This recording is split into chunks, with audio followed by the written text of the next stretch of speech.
Hey, I'm Russ Williams, and this is the instructional video for the activity Be the Thing. So once again, in Be the Thing, we want students to consider the unique perspectives that sometimes get ignored in a history class or as we learn the historical narrative. We want students to be able to expand um, on the existing viewpoints by personifying some kind of thing, some kind of object, an artifact, a tool, an invention. uh, Give these humanistic qualities to these things. Another way to approach this is to ask, what if students viewed history through the lens of, again, specific historical players like Rosa Parks or Albert Einstein, or the positions that we sometimes study in history, like, as I mentioned, sharecroppers or a steel mill worker, or again the whole concept of personification to a thing. What if they could actually view history as the historical tools or as the inventions, such as prehistoric wedges or 20th century rockets? What if they could view this series of human events from the perspective of landscapes or landforms, such as the Amazon basin or famous mountains like Kilimanjaro, for instance? Here's what I like about Be the Thing. It allows the students to look at history through the lens or through the perspective of a thing. So many times, key moments, key events, even major decisions and the outcomes of warfare, um, developments in uh, technology, tools throughout the centuries. So many times in history, these things really establish, really set up the series of events that ultimately will follow. The human narrative can't be really explained without the things, without the tools, without the artifacts, without the technology um, that humans use to make life better, in some cases worse. So again, the thing could be an important tool, whether it be a hammer or something like a furnace, if you're looking at the Industrial Revolution. You could also consider any important documents that you study in class as the thing to analyze.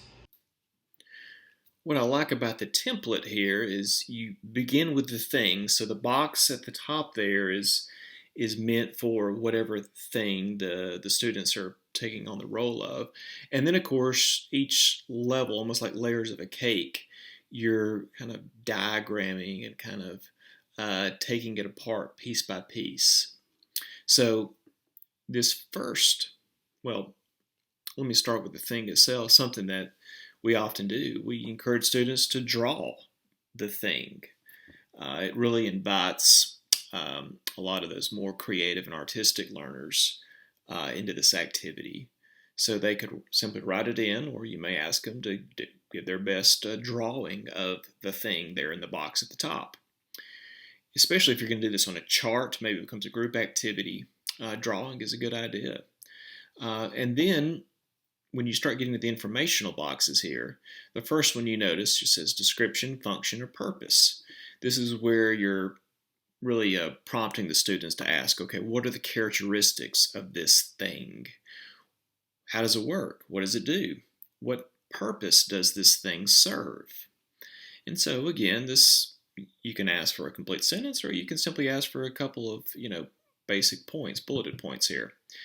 You go down to the next layer of the cake, and you have the first perspective from my viewpoint. Again, the students are looking at history through the lens of this thing, through the vantage point of this thing. So here's the basic, here's the idea here.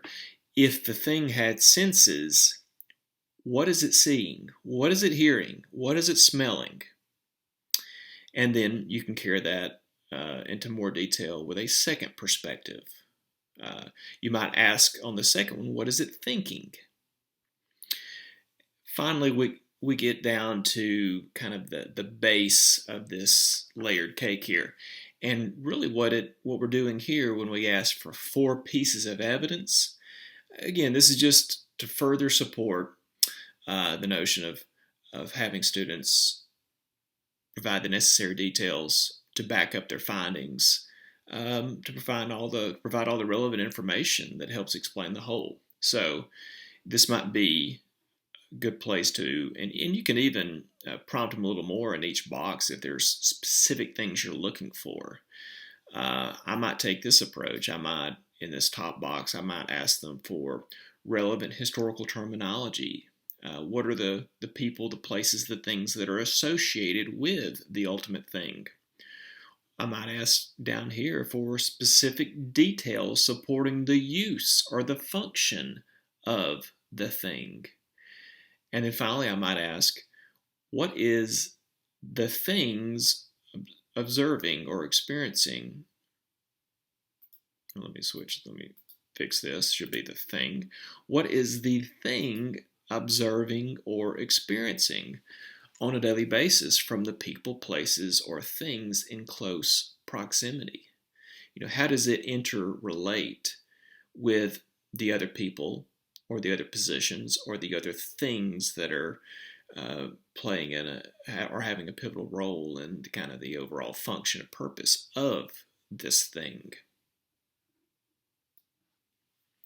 Here's a good example for your 7th grade civics classes, also any history classes that are going to be covering maybe famous cases at some point in their curriculum. So this example is actually in the manual. This is a courtroom gavel. That is the thing. And so this, for instance, was a example taken from a student that did pretty well with this. The function, the purpose here. Again, I'm a ceremonial mallet, so I become the thing. So first person, it's a great idea for the student to use here. I'm a ceremonial mallet made of hardwood, typically fashioned with a handle, often struck against a solid block, and a judge's symbol of the authority and right to act officially in the courtroom. This is a really good description. I'm used when the judge wishes to quiet the courtroom and maintain order, as well as a symbol of finality when making official rulings. So again, in this particular case, the student looks like was asked to write a paragraph or at least a few complete sentences to provide the description, which is great. This is obviously kind of the cream of the crop of what we'd like to see. But like I said, if it serves your students better to do bulleted points here, that's fine as well. If you look at the perspectives, the first perspective from the viewpoint, this is what the courtroom gavel would say or based on what they are observing with their senses, with its senses, so-called senses in the courtroom. There appears to be a great deal of disagreement going on between individuals, as well as individuals who commit crimes against our society. All right, that's what the gavel is seeing occur on a daily basis. The second perspective could be every day there are new cases that are heard in this courtroom that judges and juries rule on. Okay. Finally, you look at the actual evidence. What's going to help understand the perspective of the thing? What are the essential details that you really want the students to pull out of this, not just this thing, but within the context of the overall lesson that you're teaching? For instance, there are a great number of attorneys who are experts in a particular area of the law representing clients. Again, that's getting into more some of the information, some of the knowledge that you want really the students to walk away with. Hundreds of citizens are called to the courthouse periodically for jury duty. It's part of responsibility. So again, it's an association here, and it's a good association, but it's allowing you to go a little bit kind of think of a bridge into the lesson that this particular strategy is being used in. So, for instance, if this was a lesson on some kind of famous trial For instance, if you're looking at the Scottsboro Boys or the trial of the Rosenbergs or something like that, you could do this and have the connection of the gavel, of course, to specifics from those actual cases. Many times people accused of committing a crime appear in court with a public defender. Again, more important details so that students are not just merely considering the thing, but now they're expanding a little bit to really get the entire scene. And the other players, again, that are involved in the purpose or the function of this thing. There are many rules of procedure that have to be followed in the courtroom to ensure that civil and criminal justice process runs smoothly. Again, another important detail and fact that's associated, but definitely gives the student a better grasp of the larger historical picture here. One other thing you might want to consider, let me go back to the template page here, just a modification here or a different way to use this. Maybe there's many things that you want to cover within a given lesson, especially if you teach ancient history and there's a number of artifacts and tools that you look at. Or if you look at, for instance, new weapons of World War I. You think of those lessons where you or new inventions of the late 1800s, for instance. So you might want to, instead of just focusing on one thing, you might want to use this as like a carousel activity and post, of course, put charts around the room or use different parts of your whiteboard and have groups stop at each one and add another part of whatever the thing is. So the first stop here,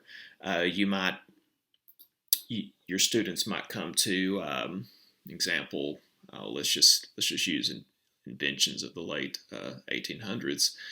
Might come to the automobile, for instance, and so it could be a picture of a car, and then here the first group would just simply write in the function of the automobile, and then the next group, you'd rotate around, and the next group could stop and write in the first perspective of the automobile. All right. So this would just continue, and you could cover again multiple things. Make it a fun group activity, a good way to carousel around the room too, and that could be just a great way to kind of end the lesson. So hopefully you'll find a good place or several places throughout the course of a unit to use the Be the Thing strategy. I hope this is helpful, and I hope you find a lot of success with your students. And I think that this typically is a strategy that they really enjoy doing and allows them to really get creative. And as you can see from that example, they've done a really good job with it.